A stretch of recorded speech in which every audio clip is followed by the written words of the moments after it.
법안정사 부부 불자회 회원 여러분들 안녕하십니까. 반갑습니다.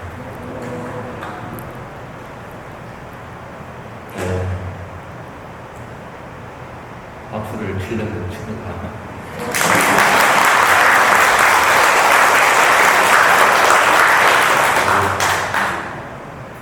박수를 치려는 마음을 가지신 분이 딱 한 분 계셨는데 나머지는 다 침묵을 하니까 좀 시작부터 분위기가 조금 어색한 것 같습니다. 저는 늘 부부 불자회 불자 여러분들을 생각할 때에 법안정사 이름을 띄고 있고 또 법안정사 늘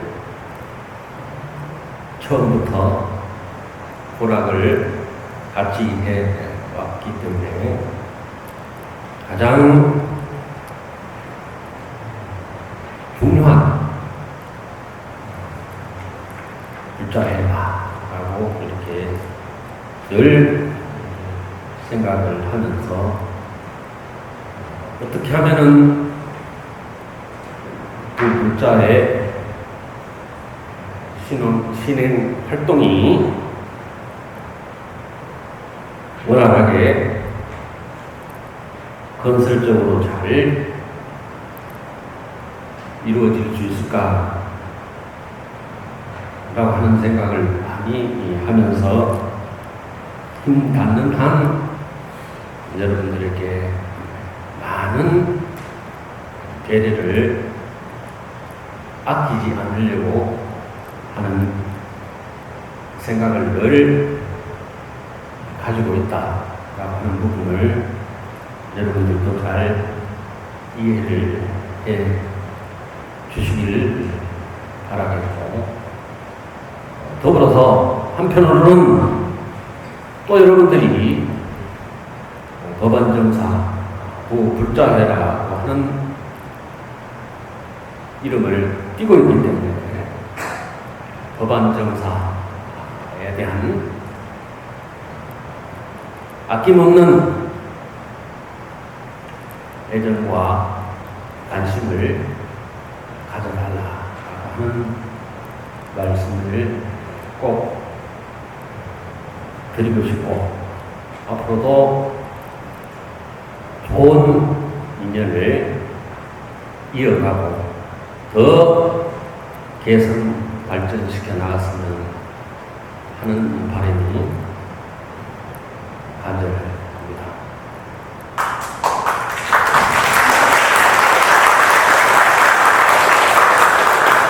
우리 새롭게 부불자의 회장님을 맞이하신 지가 한 달이 지난 것 같습니다. 이원영 또 김지연 두 부부께서 회장직이라고 하는 중책을 맡으셔서 부불자회 발전을 위해서 많은 노력을 하고 계신 줄로 알고 있습니다. 부불자회가 회원 여러분들의 유기적인 협조 속에서 내실을 가지고 또 시급한 과제인 점점 왜소하게 축소되어가는 이러한 현실을 타개하기 위해서 회원 확대 또 많은 노력을 기울여 주셨으면 하는 바람이 간절하고, 다시 한번 축하드립니다. 우리 두 분 회장님을 위해서 큰 격려의 박수를.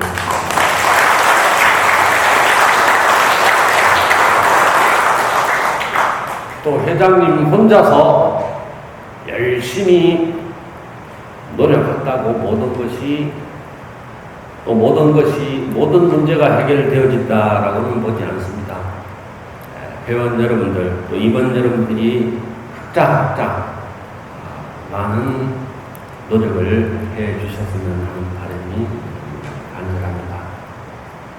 참 요즘 날씨가 덥죠?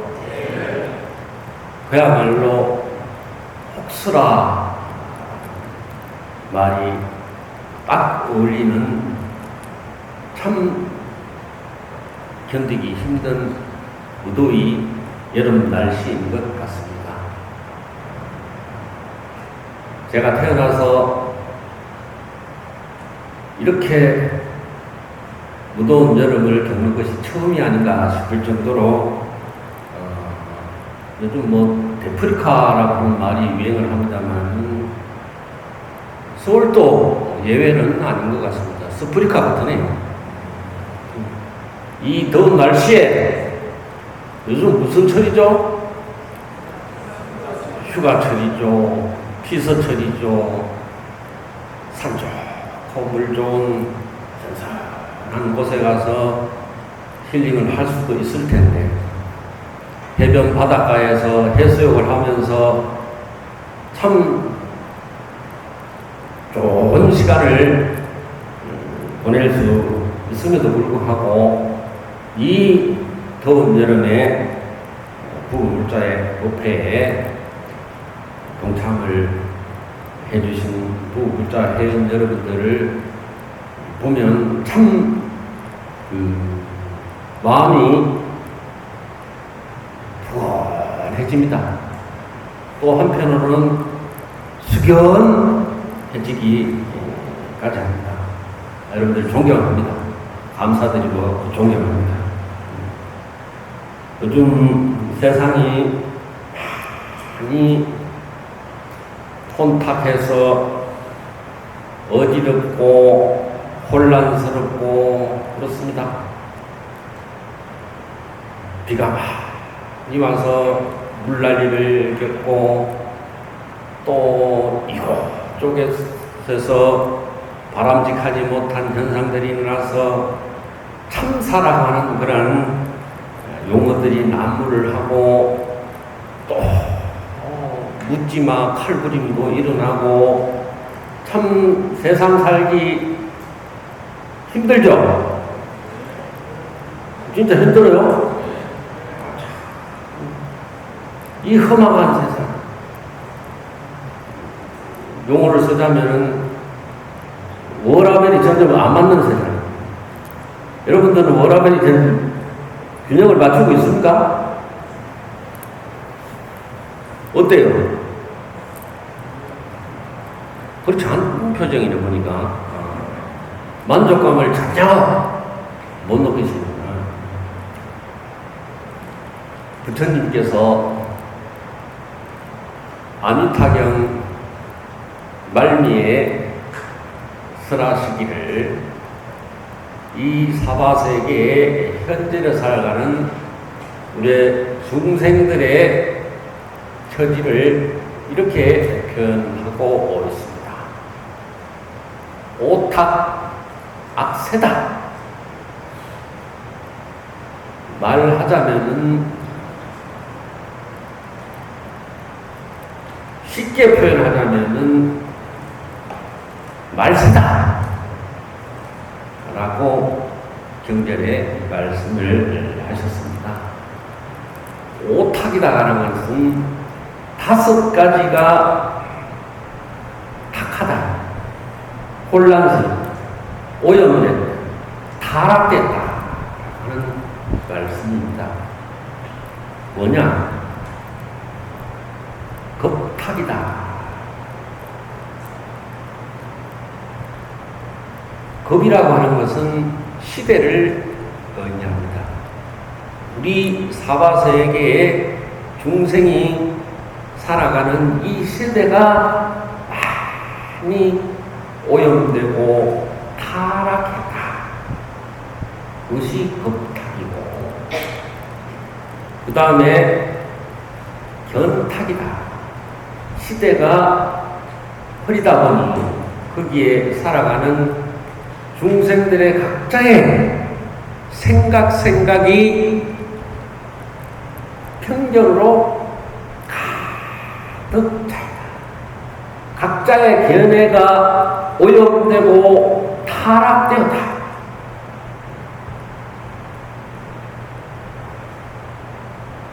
여러분들은 어떻게 생각하십니까? 온갖 아무 말 잔치, 참 혼란스럽게 그지없고, 참 부처님 말씀이 하나도 틀림이 없구나 라고 하는 것을 뼈저리게 요즘을 살아가면서 느끼고 있습니다. 온갖 편견이, 그릇된 견해들이 나무에서 화합은커녕 갈등과 대립이 난무하는 이 세상. 그것이 견탁이다. 또 하나는 번뇌탁이다. 즉 탐진치 삼독으로 우리 중생들이 오염되고 흐리고 타락되어서 헛된 번뇌망상들이 가득한 세상이 되어버렸다. 번뇌탁이다.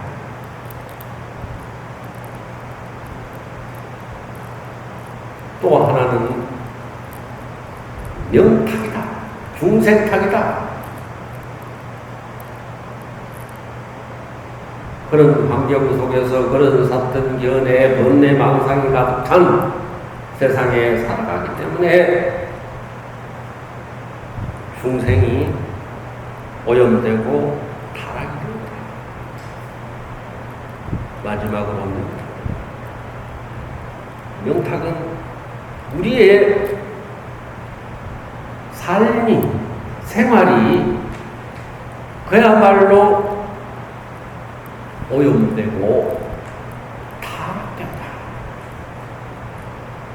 여러분들도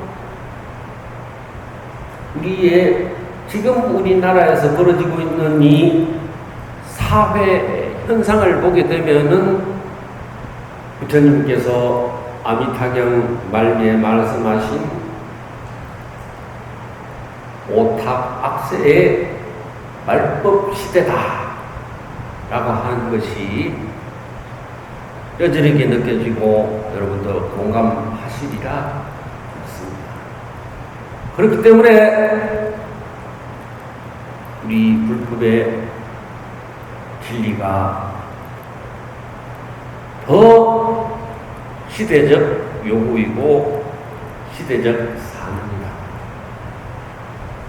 그런 의미로 본다면은 법안정사 후 불자 여러분들은 불교에 귀의돼서 부처님의 진리를 배우고 진리에 따라서 수행을 하고 도를 이루고 깨달음을 이루려는 목표로 이 더운 여름에 비서도 마다하고 법안정사에 발걸음을 해 주셨으니 얼마나 좋은 인연이고 다행스러운 일인가 라고 생각을 해 봅니다. 여러분 감사합니다.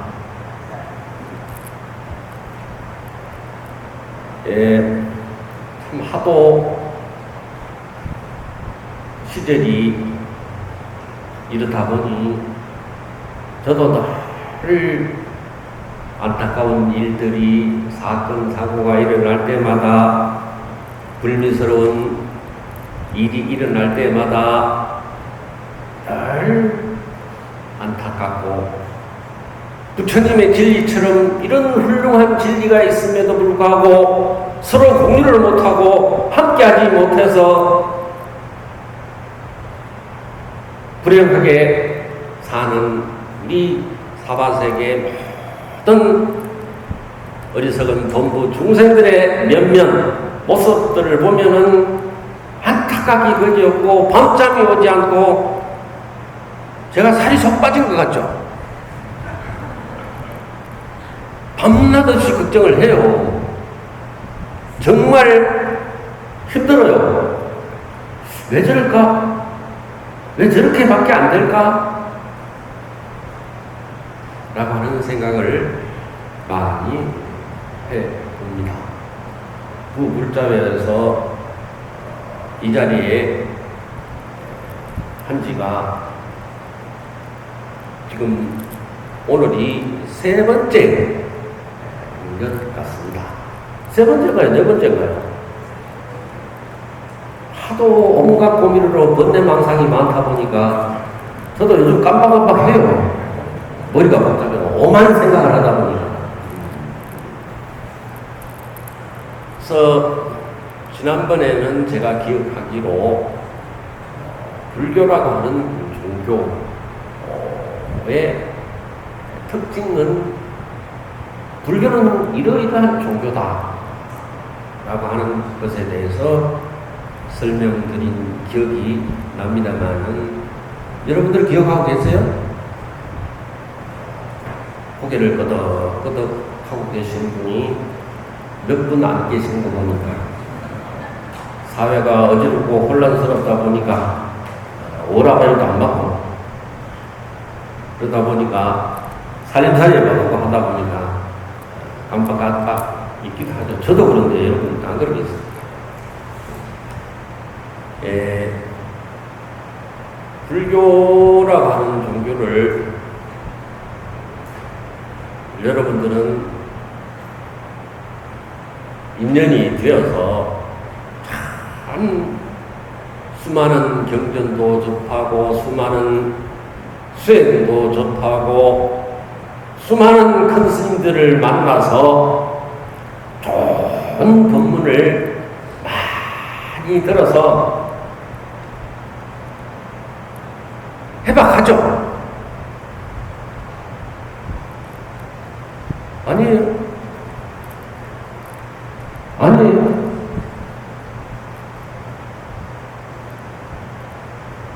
세상에는 가지 별별 종교들이 많이 있습니다. 대체적으로 보면은 불교 이외에 많은 종교들은 지극히 단순한 신행체계를 가지고 있어요. 예를 들면 유신론 같은 종교는, 그러니까 여기는 뭐 어떤 특정 종교를 열심히 하는 것이 아니라 절대적인 존재를 설정해놓고 신으로 수상하는 그런 종교는 지극히 단순한 종교적 이념 체계를 갖추고 있습니다. 모든 것은 신이 알아서 합니다. 인간의 운명은 신이 알아서 하니까 인간의 할 도리는 무엇밖에 없다? 뭐만 하면 돼요? 다른 종교를 안 믿어봐서 몰라요. 믿기만 하면 돼. 인간이 할 수 있는 것은 전지전능한 신에 대한 믿음, 그 하나만 있습니다. 다른 건 누구 하지 않아요. 너무 지극히 단순해요. 단순해. 또 팔자를 점치는, 운명을 점치는 종교. 그것도 그렇죠. 여러분들 많이 다니잖아. 올해 운세가 어떤지, 내 사주 팔자가 어떤지, 관상이 어떤지, 아침에 일어나서 핸드폰 보고 오늘은 운세 뭐 이런 거 보고 그러지 않아. 인간의 운명이 태어나면서부터 죽을 때까지 결정되었다면 얼마나 편하겠어요. 다 버리니까. 그렇잖아요. 그것도 팔자를 점만 치기면 돼. 운명이 정해진 대로 그냥 가면 돼. 인간의 삶이 그렇게 단순하면 얼마나 좋겠습니까? 그렇지 않잖아요?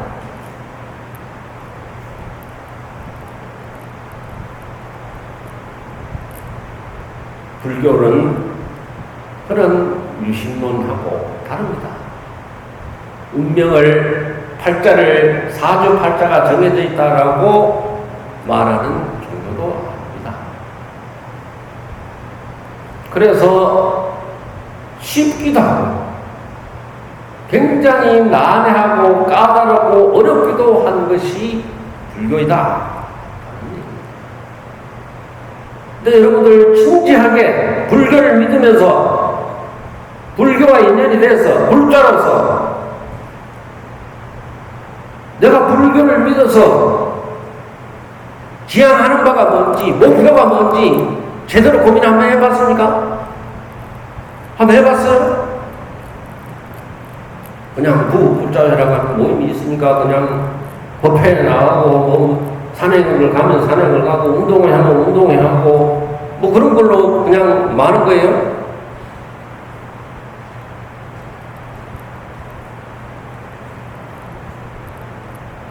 이 세상에 인간으로 태어나서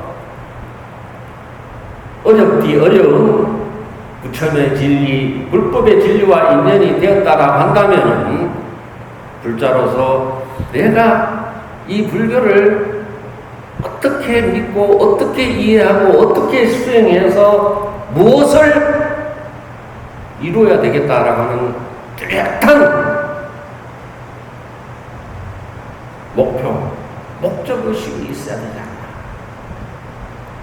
진지하게 고민해봤어요? 고민하고 여기 왔어요? 비사가고 여기 왔어요? 제대로 믿고 있어요? 제대로 수행하고 있습니까? 다 나름 잘하고 계시리라 믿습니다. 왜요? 32년 전통을 자랑하는 부부자의 회원이니까 잘하고 계시겠죠? 네, 불교의 종교의 진리라고 하는 것은 여타의 종교와 달리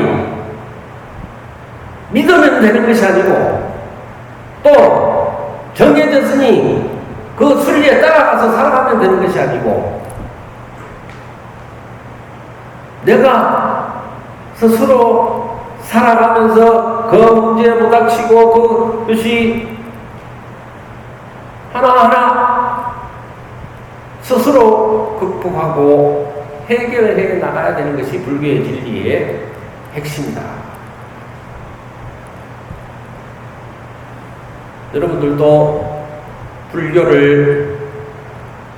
불교와 인연을 맺고 불교를 배우면서 신행하면서 많은 우여곡절이 있고 어려움도 있었으리라. 어렵죠? 어렵죠?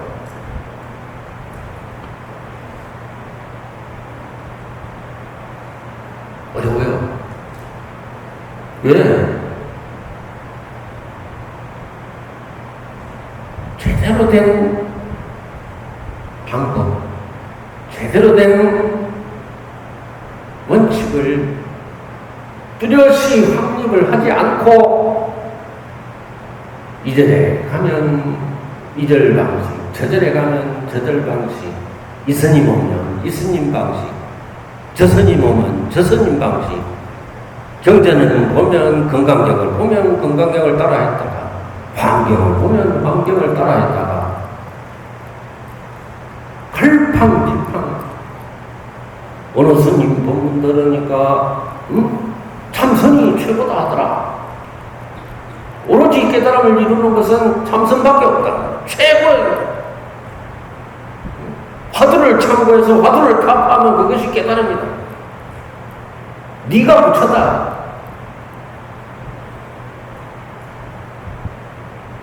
어느 스님 말 듣는 거야. 열심히 기도 열심히 하고 염불 열심히 하고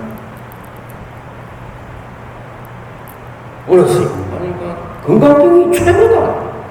그걸 열심히 하면 된다.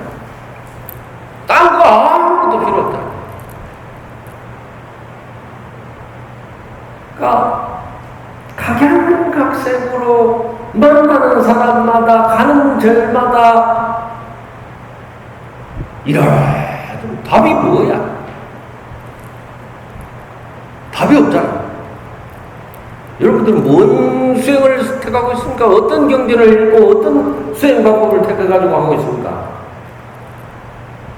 뭐 이것도 아니고 짬뽕이요?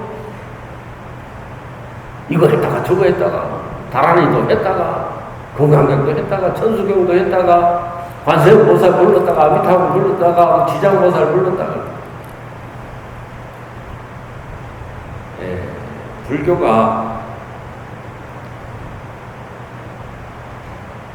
다양하고 복잡하기 때문에 어떻게 해야 될지 잘 체계가 안 잡히고 기본이 안 되고 중심이 없기 때문에 혼란스러워할 수밖에 없다. 그래서 그 기본을 바로 잡고 바로 세우고 중심을 바로 잡기 위해서는 불교 신행과 수행의 기본이 뚜렷이 서야만 제대로 된 신행과 수행을 할 수 있다라는 생각을 저는 늘 하고 그 고민을 하고 제가 만나는 불자들마다 그런 말씀을 드립니다. 경지가 높다고 해서 이상이 높다고 해서 그것이 나에게 다 맞는 아니잖아. 우리 목탁치는 의식을 집행하는 도사님이 신발을 몇 문 신어요? 몇 문이라고 부식인가? 몇 미리 신어요? 예? 275. 꽤 큰 발이네. 큰 발을 옛날 말로 하면 무슨 말? 왕발이라고 해요. 다른 말 있잖아. 그 말은 제가 참 여기서 말씀 못 드리고 책에서 들으시기 바랍니다. 자, 여러분들 각자 발이 다 다르잖아. 275고 몇 미리죠? 265. 신발도 다 각자 발 사이즈에 따라서 다 달라. 275, 260, 뭐 265. 또 보살님들은 더 작잖아. 235 신어요. 옷도 다 마찬가지잖아. 자기에게 맞는 신발, 자기에게 맞는 옷을 입어야만 그것이 어울리고 편하다. 불교의 진리도 마찬가지다. 아무리 경지가 높은 경전이 있더라도 내가 그것을 이해하지 못하고 거기에 맞춰서 수행을 못하면 그게 맞아요, 안 맞아요? 예? 여러분 참선 수행해가지고 깨달을 수 있어? 화두를 타파해서 깨달을 수 있어? 모르긴 몰라도 출가해서 한평생 수십 년 동안 선방에서 화두 참고하는 참선하는 스님들도 목숨 바치고 용맹정진해도 한 소식을 견성을 할까 말까. 그것도 이거 본래 들어서는 없어. 내가 보기에 사적인 개념. 쉽지 않다. 그런데 여러분들이 해서 되겠어요? 여러분들 뭐 야빠서 하는 얘기가 아니고 그렇잖아요.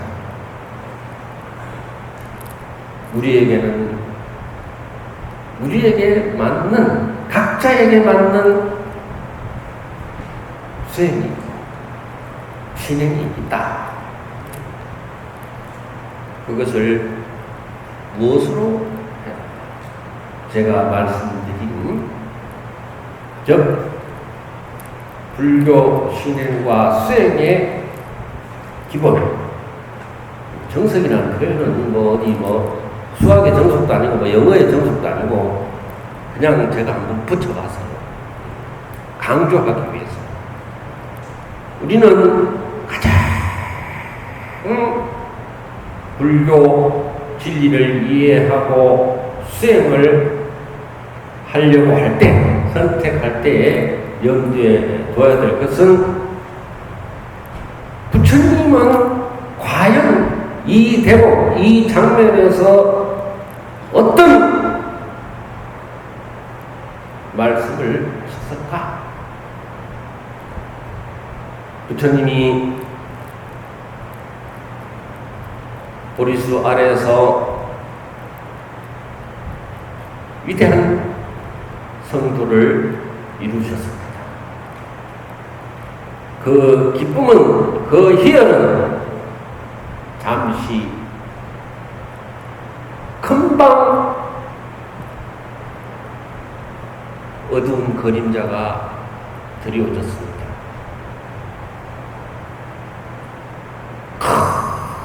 큰 범민에 휩싸였다는 얘기죠.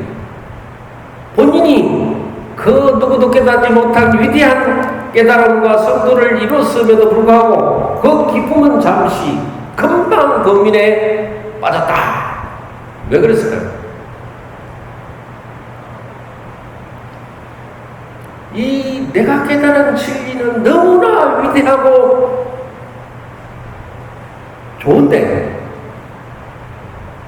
이것을 도대체 이 어리석은 범부 중생에게 어떻게 가르쳐야만이 함께 공유를 할 수 있을까?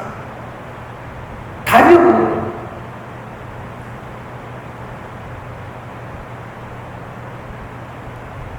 부처님이 깨달음을 이루시고 난 뒤에 성정에 들어서 본민의 한 내용이, 굉장히 내용이 나와요. 그것이. 이 어리석은 중생, 기존의 관념의 틀에 빠져서 어리석음을 되풀이하는, 그래서 고통을 자초하는 이 어리석은 중생들에게 내 이 훌륭한 위대한 깨달음을 어떻게 공유를 해서 저 사람들에게 구원을 줄 수 있을까? 진리를 통한 구원을 줄 수 있을까?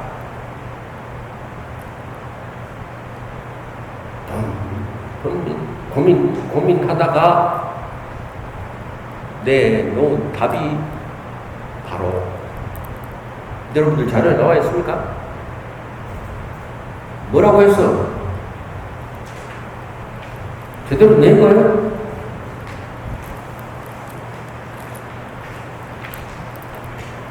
즉,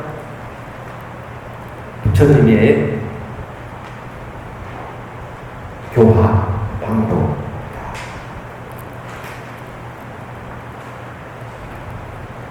거기에 보면은 첫 번째가 뭐라고 나와 있습니까?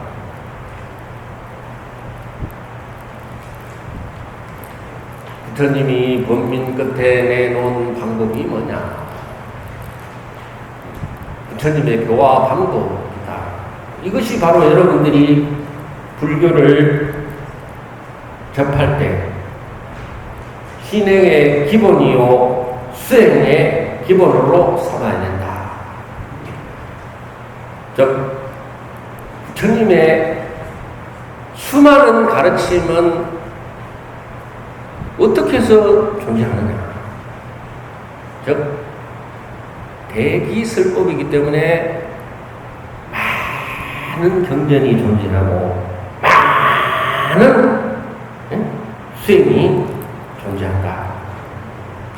즉 중생의 근기가 뭔지는 알죠? 즉, 여러분들이 가지고 있는 능력, 수준, 눈높이라고 하는 것이 다 각자마다 달라요. 그러니까 그 중생의 눈높이에 맞춰서 부처님의 본인의 깨달은 진리를 전해야 되기 때문에, 즉 부처님의 가르침은 대기설법이다 라고 말을 합니다. 그냥 믿으라고 하는 것이 아니고 그냥 정해도 따르라고 하는 것이 아니고 각자의 삶이, 각자의 생활, 각자의 능력과 수준이 다 다르기 때문에 그 중생에게 맞게끔 교리를 하다 보니 부처님 경전이 84,000권문이다 라고 이럴 정도로 그렇게 경전이 방대하게 된 이유도 그게다. 그 다음에 불교라고 하는 진리는 한꺼번에 모든 것이 해결되는 진리가 아니에요. 기초적인 진리에서부터 심한 경지가 높은 진리까지 그야말로 천차만별의 가르침이 있다 라고 합니다. 근데 그것을 한꺼번에 다 할 수 있다라고 하는 분들이 계세요. 근데 절대 그건 아니에요. 부처님은 그렇게 가르치지 않았다. 그것을 뭐라고 하냐, 중생의 근기에 맞춰서 부처님께서 그 중생의 수준의 눈높이에 맞춰서 교화를 하셨다. 설법을 하셨다. 그것이 대기설법이고, 그 다음에는 뭐냐, 차제설법. 차제설법은 뭐냐, 수준이 낮은 것부터 좀 더 쉬운 것부터 경지가 높은, 즉 심한 깨달음의 경지까지 차츰차츰 단계를 밟아서 나아간다. 그래서 마지막으로 궁극적인 진리에 접한다. 그것을 찾아서 여러분들 그렇게 배우고 있습니까? 아니잖아요. 예를 들자면 여러분들이 수학을 배울 때 뭐부터 배웁니까?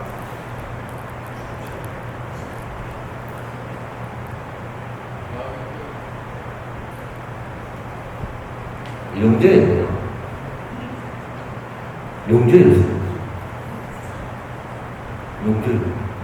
건너뛰었잖아. 수학을 배울 때 뭐부터 배워? 그렇죠. 1, 2, 3, 4 숫자부터. 그 다음에 더하기 빼기. 그 다음에 나누기, 곱셈 나누기. 그 다음에 방정식. 그 다음에 미분적분. 즉 이런 형식으로, 즉 우리가 산수를 익히고 산수를 터득한 다음에 수학에 접근해서 미분적분까지 가듯이 불교의 진리도 차례를 지켜서 체계적으로 기초부터 하나하나 다지지 않으면은 절대, 왜? 부처님께 중생들에게 교화할 때 그런 방법을 선택하셨기 때문에 그렇다. 수많은 불교 경전이 많다고 해서, 수많은 수행이 많다고 해서 나에게 맞지 않는 진리를 가지고 사투를 벌인다면, 나에게 맞지도 않는 수행을 가지고 고생을. 결국은 늘 이것저것 하다가 방황하다가 죽음의 목전에서는 아무도 불교를 통해서 뭔가 손에 쥔 게 없고 가진 게 없고 느낀 게 없고 그 불교 왜 믿었냐. 이런 원칙을 가지고 안 했기 때문입니다.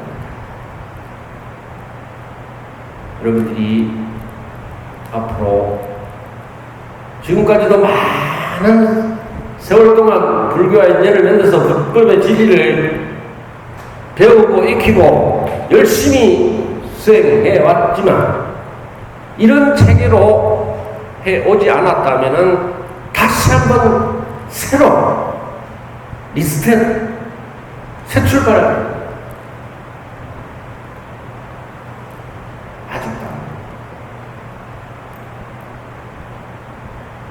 누가 어떤 경전이 좋다고 하니까 거기에 혹해서 빠져가지고 하지 말고 누가 이 수행이 최고다 하니까 그 수행에 혹 빠져가지고 나에게 맞는지도 안 맞는지도 모르고 이해가 가는지도 안 가는지도 모르고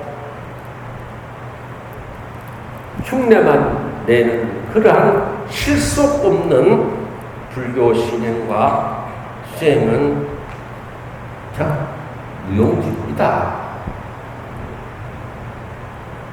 처음부터 쉬운 것부터 하나하나 단계를 밟아서 하나하나 높은 계단으로 나아가는 그런 노력을 해야 된다.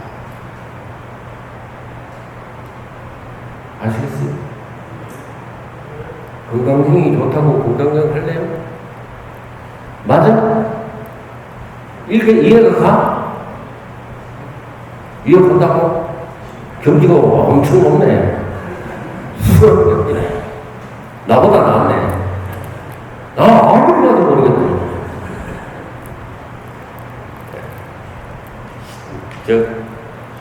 불교 부처님께서 이런 말이 있어요.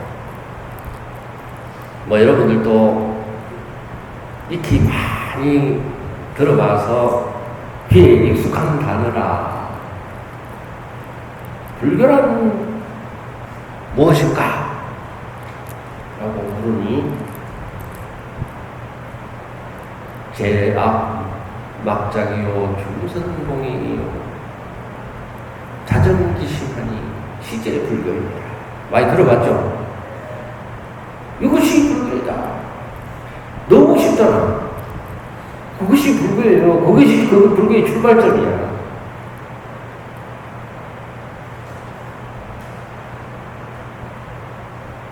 모든 악행을 하지 않고 선행을 하고 그 마음을 깨끗이 하면은 그것이 바로 불교이다. 과거의 부처님이든 현재의 부처님이든 미래의 부처님이든 어떤 부처님이 이 사바세계에 오시더라도 똑같은 말씀을 하실 것이다. 그러니까 여러분들이 불교 신행이나 불교 수행을 할 때에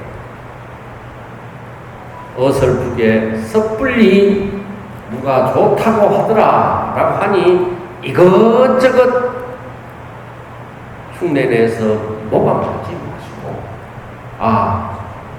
경전에 수많은 경전이 있기 때문에 수많은 진리가 있기 때문에 내가 이 정도 수준이라면은 충분히 이해하고 또 그 진리를 실천할 수 있고 그것을 통해서 내가 체득을 할 수 있겠구나라고 하는 그러한 것이 있을 수 있으리라 생각됩니다.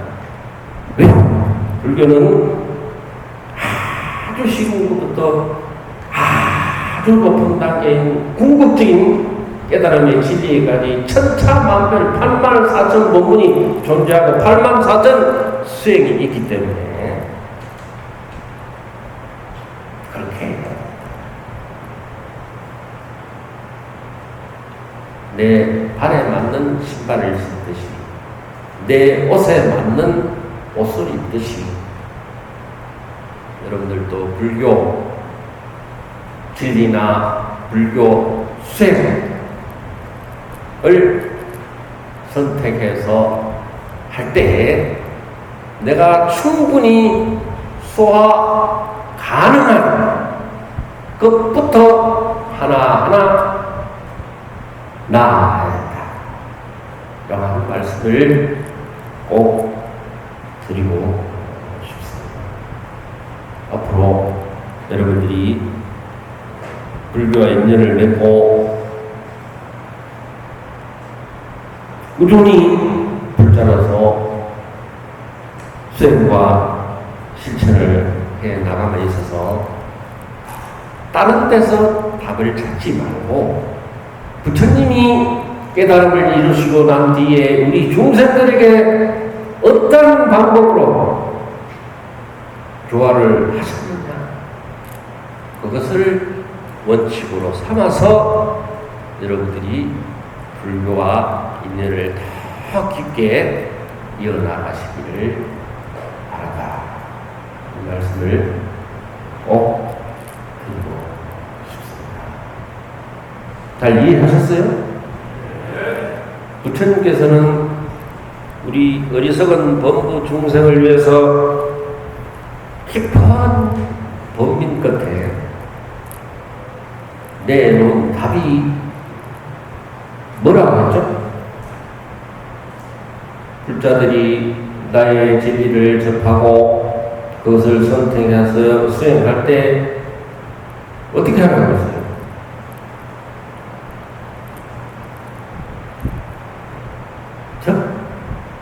이 가르침이 내 눈높이에 맞는 것인가? 응? 내 수준과 능력이 감당할 수 있는 것인가? 부터 고민하라. 그리고 거기서부터 하나하나 차곡차곡 단계를 밟아서 수준을 높여나가는 그러한 즉 경전의 진리의 이해와 수행의 체계를 갖추고 해라. 그런 얘기입니다.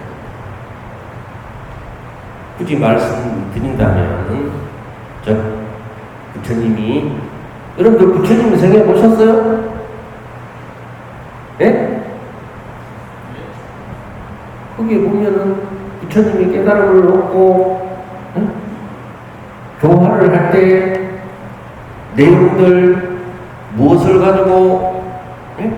어리석은 중생들을 교화했는지 다 나오잖아요. 그런 것이 가장 기본적이고 기초적인 내용들이다. 시간이 없으니까 그것까지는 일일이 설명을 못 드리고 하여튼 쉬운 것부터 그 쉬운 것이다라고 하는 것은 내 기준에 맞느냐 안 맞느냐부터 시작을 해서 한 단계 한 단계 단계를 높여나가는 그러한 접근 방법으로 불교를 진행하고 실천을 해 나가야겠다.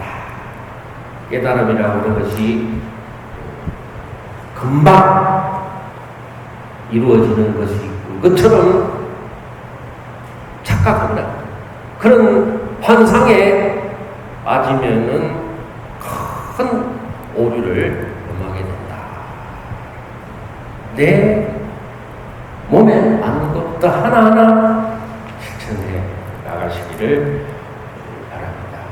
오늘 더운 여름에 피수도 안 가시고 이렇게 옆에 동참해 주신 여러분께 감사의 말씀을 드리겠습니다. 다들 함께 합작하십시오. 언니 차공덕 오고 일체